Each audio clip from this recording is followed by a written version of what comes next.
अस्सलाम वालेकुम, मैं हूं सैयद अखिल। आप देख रहे हैं मेरे साथ परभनी। आज तक चलते हैं परभनी जिले की सबसे बड़ी और खास खबर के लिए। खास खबर यह है कि मुस्लिम समाज को रिजर्वेशन दिया जाए, इस मांग को लेकर परभनी जिले के सेलू तालुके में यहां पर तहसील कार्यालय के सामने सामाजिक कार्यकर्ता एडवोकेट विष्णु ढोले ये 4 जुलाई 2024 से डॉक्टर बाबा साहब अम्बेडकर इनके स्मारक के सामने ही यहाँ अमरण उपोषण पर बैठे हुए मुस्लिम समाज को सर्व क्षेत्र में 10% रिजर्वेशन दिया जाए, यह मांग उन्होंने की है। और दूसरी मांग उन्होंने की है, मुस्लिम समाज को आरक्षण जब तक नहीं मिलता है तब तक अंतरिम रीत्या जुलाई 2014 में तत्कालीन आघाड़ी शासन ने जिस तरह से अध्यादेश के द्वारा मुस्लिम समाज को आश्वासन दिया था और 5% शैक्षणिक रिजर्वेशन की बात कही थी, माननीय उच्च न्यायालय ने मान्य किया था कि आरक्षण को पुनर्स्थापित किया जाए। इस वक्त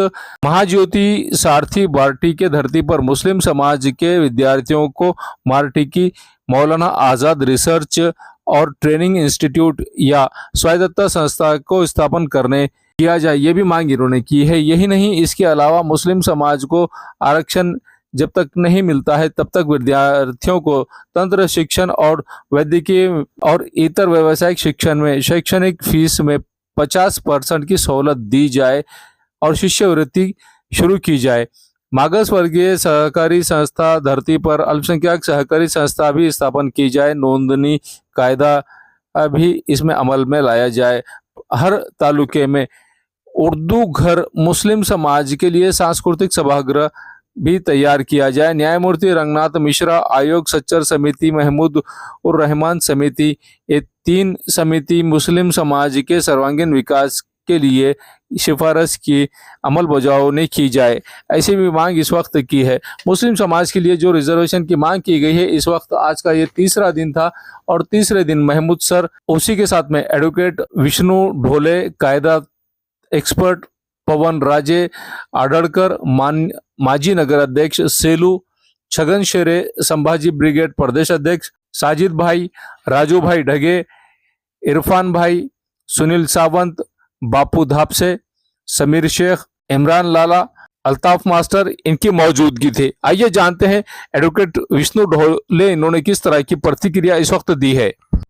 शाहू फुले आंबेडकर यांच्या पुरोगामी समजल्या जाणाऱ्या या महाराष्ट्रामध्ये छत्रपती शाहू महाराजांनी त्यांच्या संस्थानामध्ये 50% आरक्षणाची सवलत लागू केली होती आणि त्याच्यामध्ये 155 जी अनुसूचीमधील क्रमांक आहे त्याच्यामध्ये मुस्लिमांना स्पेसिफिक आरक्षण शाहू महाराजांनी दिलेलं होतं आणि त्याचाच धागा जोडून भारतीय राज्यघटनेमध्ये डॉक्टर बाबासाहेब आंबेडकरांनी कोणत्याही जाती धर्माचा आधार न देता जे कोणी इकॉनॉमिकली, पॉलिटिकली किंवा सोशली डिप्राइव्ड असतील त्या लोकांना आरक्षणाच्या माध्यमातून एका समान पातळीवर आणण्याचा प्रयत्न डॉक्टर बाबासाहेब आंबेडकरांनी केलेला आहे आणि हा आरक्षणाचा धागा घेऊनच आज रोजी मुस्लिम समाज जो आपल्या आर्थिकदृष्ट्या, शैक्षणिकदृष्ट्या मागासलेला आहे त्यांना आरक्षण मिळावं या हेतून मी या ठिकाणी उपोषणाला बसलेलो आहे। आज का तीसरा दिन आपका उपोषण को बैठने का, अभी तक आपको कोई आपकी दखल लेने के लिए आया है? आज परंतु अभी तक कोई भी दखल लेने को इस उपोषण की लेने को नहीं आया है। अगला स्टेप आपका क्या रहने वाला है? इसके आगे हमने जो उपोषण का हमारा जो टारगेट तय किया है कि मुस्लिम समाज को जो 5% आरक्षण आघाड़ी सरकार ने 2013-2014 में मंजूर किया था, लेकिन उसे लागू नहीं किया गया। हालांकि उसे माननीय उच्च न्यायालय ने भी मंजूर किया, उसे लागू किया जाए, तत्काल उसकी अंमलबजावनी हो जाए। ये मांग जब तक हमारी पूरी नहीं होती, उसके साथ साथ Marty Maulana Azad research and technical institute इसकी स्थापना नहीं होती, तब तक ये जो अनशन है, ये आमरण अनशन, ये मांगे पूरी होने तक चलता रहने वाला है। वकील साहब, लोकसभा 2024 में मुस्लिम समाज ने खास तौर से एक जन आंदोलन छेड़ा है और किसी भी पार्टी के किसी भी नेता को ना गिनते हुए एक सबूत ये इस बात का दिया है कि मतदाता ने कसीर तादाद में, बहुसंख्या में मुस्लिम मतदाता ने वोट किया है। अभी आने वाले कुछ दिनों में, कुछ महीनों में महाराष्ट्र विधानसभा के इलेक्शन होने वाले हैं। इस बात को लेकर आप क्या सोचते हैं कि मुस्लिम समाज के लोग भी यहाँ पर विधानसभा में जुड़कर आना चाहिए या नहीं आना चाहिए? मुझे इस बारे में ऐसा कहना है कि मुस्लिम समाज को खाली इस नज़र से देखा जाता है कि वो वोट देने वाला समाज है, लेकिन हमारा वोट, हमारा नेता, हमारी सत्ता, ऐसा कभी ख्याल मुस्लिम समाज के हो या दलित समाज के जहन में नहीं आया है। वो खाली वोट देने वाला समाज, ऐसा यहाँ के प्रस्तापित राजकारणियों ने भी उन्हें समझते आए। हालांकि हमारा वोट, उनकी सत्ता ये कब तक चलता रहेगा, हमारे वोट से उनको हम कब तक जिताते रहेंगे। हमारी वोट की ताकत हमारे लिए इस्तेमाल होना चाहिए और हमारी सरकार हमारे वोट से आनी चाहिए। हमारा आदमी अगर पार्लियामेंट में, असेंबली में गया तो हमारे हक अधिकार की, आरक्षण की या कोई भी फंडामेंटल चीज़ों की हक की बात वहाँ पे रख सकता है। इसलिए हमारे वोट से हमारा आदमी वहाँ जाना ये बहुत ज़रूरी है। यह न्यूज कवर किए हमारे परभनी आज तक के कार्यकारी संपादक बाबरुद्दीन सिद्दीकी, 24/7 माझा महाराष्ट्र न्यूज चैनल के कार्यकारी संपादक Sattar Khan Pathan, the fact today के कार्यकारी संपादक सलीम खान उर्फ जुल्फुजर, परभनी टुडे के कार्यकारी संपादक सैयद अयान, परभनी आज तक के मराठवाड़ा ब्यूरो चीफ सोहेल तांबोली, 24/7 माझा महाराष्ट्र न्यूज चैनल के मराठवाड़ा ब्यूरो चीफ फिरोज खान पठान, परभनी आज तक के जिला प्रतिनिधि सैयद मोबिन सैयद इस्माइल, परभनी आज तक के परभनी शहर प्रतिनिधि शेख सद्दाम शेख निजाम, 24/7 माझा महाराष्ट्र न्यूज चैनल के परभनी जिला प्रतिनिधि शमीम खान पठान, इन्होंने मिलकर मैं हूं सैयद अखिल। आप देखते रहिए मेरे साथ परभनी आज तक। आप हमारे चैनल को सब्सक्राइब करें, सब्सक्राइब करने के बाद बेल आइकन का बटन जरूर दबाएं। उसी के साथ आप हमारे चैनल को लाइक करें, शेयर करें और कमेंट करना ना भूलें। आप हमें Facebook, Twitter, Instagram, Telegram, WhatsApp और यूट्यूब पर भी फॉलो कर सकते हैं। मुझे दीजिए इजाजत। जय हिंद।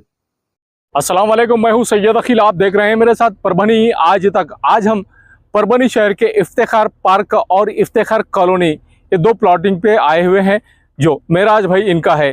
स्काई लाइन कंस्ट्रक्शन की जानिब से जो सर्विस दी जा रही है, ये परभनी शहर के धार रोड पर हम मौजूद है। और परभनी शहर के धार रोड से जो इफ्तिखार पार्क और इफ्तिखार कॉलोनी के लिए जो रास्ता स्पेशली बनाया गया है, ये सर्विस दी गई। स्काई लाइन कंस्ट्रक्शन की जानिब से जो सर्विस दी गई है वो इस प्रकार की है कि धार रोड से आते हुए आप सीधा इफ्तिखार पार्क और इफ्तिखार कॉलोनी के लिए डायरेक्ट ये जो रास्ता है, ये रास्ता सिर्फ और सिर्फ इफ्तिखार पार्क और इफ्तिखार कॉलोनी के लिए जा रहा है।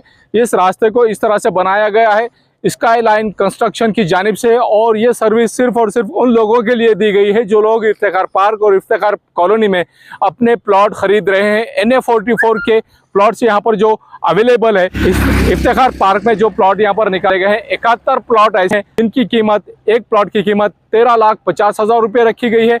उसी के लिए यह रास्ता बनाया जा रहा है जो इफ्तिखार पार्क में जो लोग जाने वाले हैं। इस रास्ते से आप धार रोड पर आने के बाद में धार रोड से आसानी से आप इफ्तिखार पार्क में आ सकते हैं। आपकी सर्विस के लिए, आपकी सेवा के लिए ये रास्ता जिसका काम शुरू है, आप ये पीछे देख सकते हैं मेरे के किस तरह से इस रास्ते का काम शुरू है। ये वो रास्ता है जो धार रोड को अटैच हो रहा है। आप देख लीजिए मेरे पीछे के साइड में जो रास्ता बन रहा है, इस रास्ते का भी काम यहाँ पर शुरू है। इसका मेंटेनेंस यहाँ पर शुरू किया गया है। ये देख लीजिए जो धार रोड को अटैच हो रहा है, ये वही रास्ता है हम आपको बता रहे हैं जिसका काम यहाँ पर शुरू है। यहाँ आप सोच रहे होंगे कि हम क्या कर रहे हैं। हकीकत में इफ्तिखार पार्क से, इफ्तिखार कॉलोनी से होता हुआ जो इफ्तिखार पार्क में जो रास्ता आ रहा है, ये रास्ता जहाँ पर मैं खड़ा हुआ हूँ, ये रास्ता पूरी तरह से यहाँ से होता हुआ जो धार रोड को जा रहा है, ये धार रोड को किस तरह से रास्ता जा रहा है ये बताना चाह रहे हैं हम कि ये सीमेंट और कंक्रीट का रास्ता है जो धार रोड को मिलाया गया है। आप अगर धार रोड पर आ रहे हैं तो धार रोड से किस तरह से आप आ रहे हैं ये नज़ारा हम आपको पूरी तरह से बता रहे हैं कि इसी तरह से यही क्वालिटी यहाँ पर रास्ते की दी गई है। एक ज़माना था जो परभनी शहर में, परभनी शहर के जो रास्ते थे, आज से लगभग 40 साल पुरानी बात कर रहे हैं। 40 साल पहले रास्तों के जो काम हुआ करते थे, वो रास्तों के काम इस तरह से ऐसे सलिए इस्तेमाल किए जाते थे और ऐसे मजबूत सलिए इस्तेमाल करके, इस क्वालिटी के सलिए इस्तेमाल करके रास्तों के काम बनाए जाते थे, रास्तों की नालियां बनाई जाती थी और रास्तों के ऊपर के ढापे बनाए जाते थे। वही क्वालिटी यहाँ पर मेराज भाई के स्काई लाइन कंस्ट्रक्शन की जानिब से इफ्तिखार पार्क में जो सर्विस दी जा रही है, यहाँ पर ये रास्ते बनाए जा रहे हैं और रास्तों के अलावा जो नालियां बनाई जा रही हैं, पूरी तरह से आने वाले 25 से 30 साल तक ये टिकी रहे, इस बात का ख़ास तौर से ख्याल रखा जा रहा है। यहाँ 71 ऐसे प्लॉट है जिनकी कीमत, एक प्लॉट की कीमत 13,50,000 रुपये के हिसाब से रखी गई है। एक ही साइज़ के, एक तरह के 71 प्लॉट है 115 प्लॉट में से, और बाकी के जो प्लॉट है उनकी कीमत अलग रखी गई है। यह सर्विस यहाँ पर दी जा रही है। NA लेआउट प्लॉटिंग है। यहाँ पर पोल, इलेक्ट्रिकल पोल का इंतज़ाम किया गया है। खूबी नल के पानी का इंतज़ाम यहाँ पर इफ्तिखार पार्क में किया गया है। जिस तरह से इफ्तिखार कॉलोनी में किया गया था, उसी तरह से इफ्तिखार पार्क में भी नल का इंतज़ाम किया गया है। हर घर के सामने, हर प्लॉट के सामने 2 झाड़ लगाए गए हैं और उसी के साथ में इलेक्ट्रिकल पोल लगाए गए हैं। साथ में नालियां भी यहाँ पर सीमेंट और कंक्रीट में बनाकर दी जा रही हैं, उसी के साथ में सीमेंट और कंक्रीट का रास्ते भी पूरी तरह से बनाकर दिए जा रहे हैं। खास तौर से इफ्तिखार पार्क यहाँ से शुरू हो रहा है। यहाँ से जो शुरू हो रहा है, इसकी जो सर्विस दी जा रही है कॉन्ट्रैक्टर की जानिब से, स्काई लाइन कॉन्ट्रैक्टर की जानिब से जो सर्विस दी जा रही है, ये सर्विस ही इस तरह की दी जा रही है। हमारे पीछे जो रास्ता देख रहे हैं, ये रास्ता बखूबी इस तरह का है कि आने वाले कम से कम 25 से 30 साल तक ये रास्ता ख़राब नहीं होगा। इस तरह की सर्विस इस रास्ते की दी जा रही है। दोनों साइड से नालियां हैं, दोनों साइड से नालियों के अलावा यहाँ पर झाड़ लगे हुए। ये जो झाड़ है, ये झाड़ आप देख लीजिए कि इस झाड़ का साइज़ और ये झाड़ की क्वालिटी, ये परभणी शहर में नए झाड़ है, नए क्वालिटी के हैं और अपने आप में एक मिसाल ये झाड़ है। ये झाड़ इस तरह के हर प्लॉट के सामने 2 झाड़ लगाए हुए हैं। पूरी तरह से सीमेंट और कंक्रीट में नाली बनाई हुई है और साथ ही नाली के अलावा ये जो रास्ता देख रहे हैं, ये सीमेंट और कंक्रीट का रास्ता बनने वाला है। और सीमेंट और कंक्रीट का रास्ता बनने के बाद में ये यहाँ से जो शुरू हो रहा है, तो यहाँ से शुरू होने के बाद में मुकम्मल धार रोड तक पूरी तरह से ये रास्ता जा रहा है। इफ्तिखार कॉलोनी है और Iftikhar colony NA layout, NA 44 layout है। 134 प्लॉट्स जो अवेलेबल थे, के बाद में इनका जो पार्ट है, सेकंड पार्ट है इफ्तिखार पार्क। इफ्तिखार पार्क का ये जो रास्ता है, मैं जिस रास्ते पर खड़ा हूँ, ये रास्ता पूरी तरह से यहाँ से इफ्तिखार कॉलोनी से होता हुआ ये धार रोड को अटैच हो रहा है। और धार रोड को ये नज़ारा हम स्पेशली आपको इसके लिए बता रहे हैं कि यहाँ पर 115 प्लॉट से 115 प्लॉट में से 71 प्लॉट 22 बाई 40 के हैं। ऐसे 71 प्लॉट है और बाकी के जो प्लॉट्स है उनकी कीमत अलग अलग रखी गई है। जो कॉर्नर्स के प्लॉट है उनकी कीमत अलग रखी गई है। क्वालिटी की तलाश यहाँ खत्म। किंग ऑफ बेल्ट्स, शनिवार बाजार के पास, Nanalpeth corner, Parbhani. Ladies purse, school bag, original leather belt, कमर belt, wallet, body spray, perfume और भी बहुत कुछ। एक बार जरूर आए। किंग ऑफ बेल्ट, शनिवार बाजार, नानलपेट कॉर्नर, परभणी। मिर्जा मेस, परभणी। अगर आप परभणी शहर में रहते हैं और घर के खाने का लुत्फ लेना है तो संपर्क जरूर करें मिर्जा मेस, परभणी। घर पहुंच सेवा खाने के टिफिन के लिए जरूर संपर्क करें। मोबाइल क्रमांक 8830266947।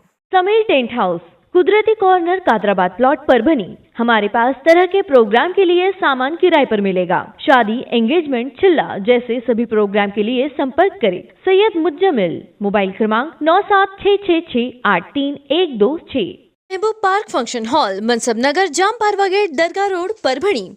शादी हो या एंगेजमेंट, चिल्ला हो या जुमागी, मीटिंग हो या फिर कुछ और, परभणी में तो भैया सिर्फ एक ही नाम, महबूब पार्क फंक्शन हॉल, मनसब नगर, जाम पारवा गेट, दरगाह रोड, परभणी। बुकिंग शुरू है। Mobile number 9960569383, 8421903333। इसके साथ ही 9822829035।